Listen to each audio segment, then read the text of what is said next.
Shalom Israel, first and foremost, I do give all praise, all honor, all glory to Yahweh Bashem Shai Bashem Kakadash. The born to the apostles, and those great millstone for teaching us its truth, peace, and blessings to the hope of Israel. Yahweh is the name of the handful, and Hebrew Bashem is the name, and Yahweh Shai is the name of the begotten Son. Background lesson, and I see within the title, when we go into these birth pains, will only get worse. Which the main scripture going to 2 Kings 16 and 37. As we continue to progress in the latter 10 days, you're going to see these birth pains be at its highest, because we are nearing that deliverance. We're nearing the end of this place, so you're going to see things continue to pick up, and it's going to be what we're looking for. It's only going to continue to pick up. It's be like that snowball effect. Which, if you don't know what snowball effect is, it means it's only going to pick up. So we're going to kick it off with the scripture, 2 Kings 16, 37 to 39. Actually, another one just came to mind.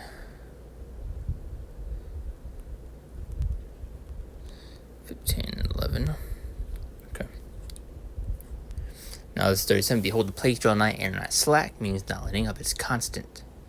Verse 38, as when a woman with child 9 months, bring forth her son with 2 or 3 hours of her birth, great pains compass her womb. So as we continue to get closer to the end of this devil's kingdom, closer to our Lord Yahweh's return, closer to that deliverance, these birth pains are going to be at its highest, at its climax.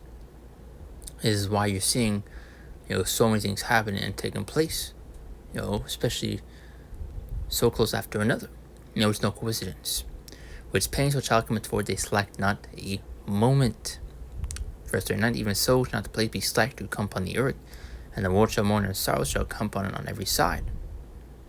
So there's no escaping or running from these plagues and pestilences, the judgments that the Lord's bringing upon this earth, other than through our Lord Yahweh Shai, which is the only way out, which in John 14 and 6, how He is the way, the life, and the peace. Matthew 24, 3-8. And as he sat upon the Mount Olives, the disciples came to him privately, saying, tell us, when shall these things be? What shall be signs of thy coming, of the end of the world? And as a list off those signs that we would see.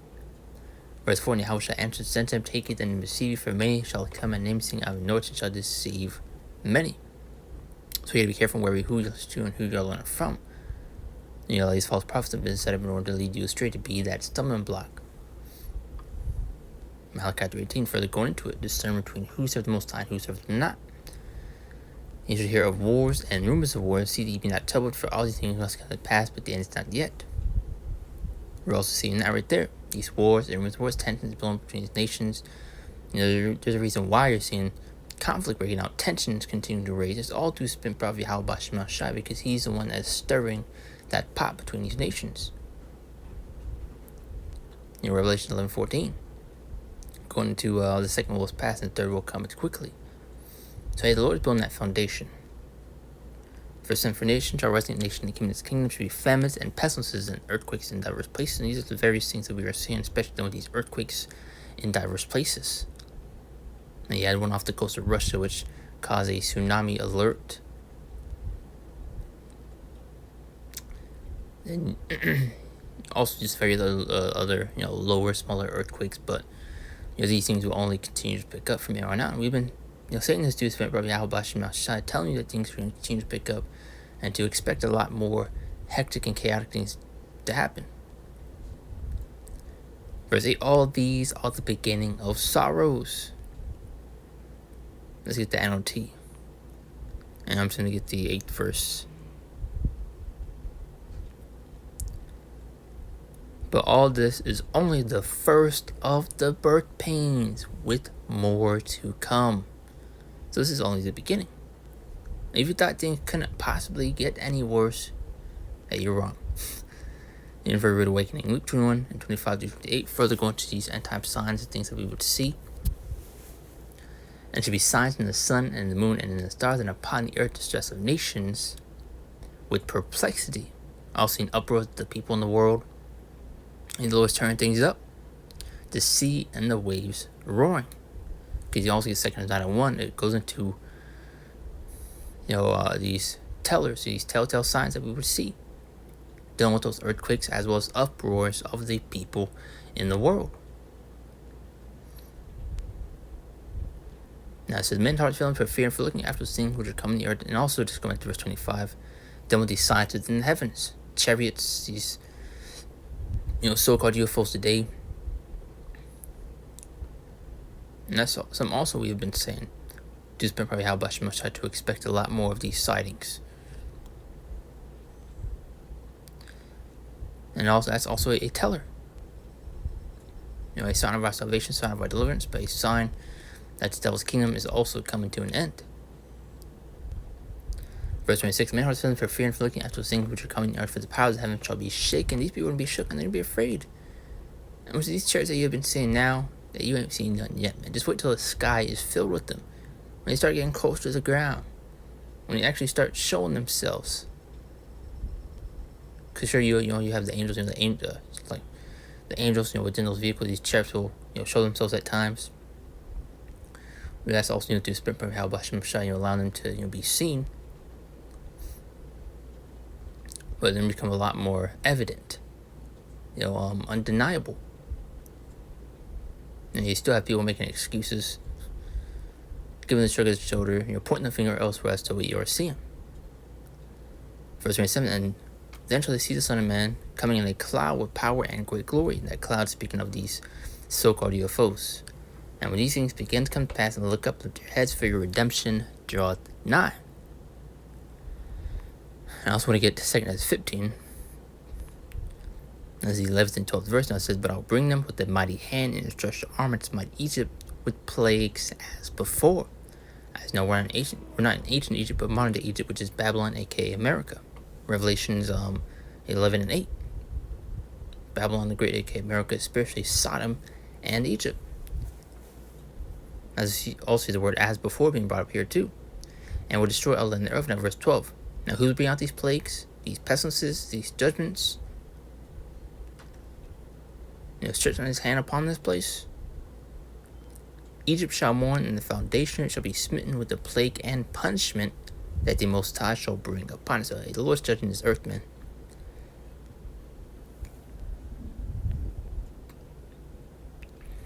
Let's get Acts 2. Adding more to that point. And I'll show wonders in heaven above, and signs in the earth beneath, blood and fire and vapor of smoke. So all these things that you're seeing happening today, especially dealing with these signs within the heavens, they have significance, they have meaning. They're not to be just glossed over, shrugged off. Because the Lord, is really showing you the times that we are in, man. And that's why you get in 2 9:1 measures all the time diligently in itself. Via these signs, via these prophecies. And I'll show wonders heaven above, and signs beneath, blood and fire, vapor of smoke. The sun shall be turned into darkness, and the moon into blood, before the great and notable day of the Lord come. Got a few more scriptures. This is Isaiah 62, 6-7. I said, watchmen upon thy walls, O Jerusalem. Now who are those watchmen who are set up? The prophets, the men of the Lord. I've set watchmen upon thy walls, O Jerusalem, which shall never hold their peace day nor night. So you have constant edification, constant warning being sent out. Ye that may mention the Lord, keep not silence. So when the Lord said to prophets, watchmen among you, to warnings come time to sound that alarm, to ring, that bell. But you still have many of our people that are, putting earplugs, giving the shrug of the shoulder, turning their back to the Lord. Mocking, scoffing at his prophets when, hey, the Lord don't play about his prophets, man. Because once the Lord using his prophets as his mouthpiece. Verse 7, and give him the rest to establish till you make Jerusalem a praise in the ear. So, constantly bugging the Lord, crying out to the Lord to, get us out, destroy this place. We got 3 more scriptures. This is Ezekiel 3 and 17. Further on to that point.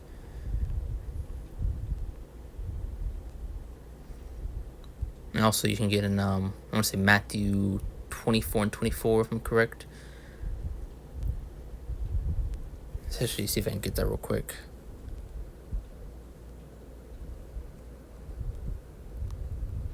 I believe it's this one.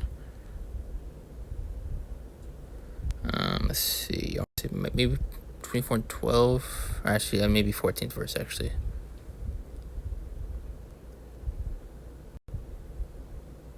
And now my phone's just super slow.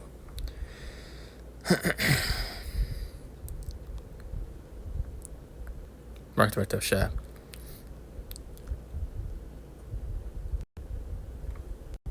So I'm gonna get this real quick. If it loads, I mean, it's just we're clicking on it.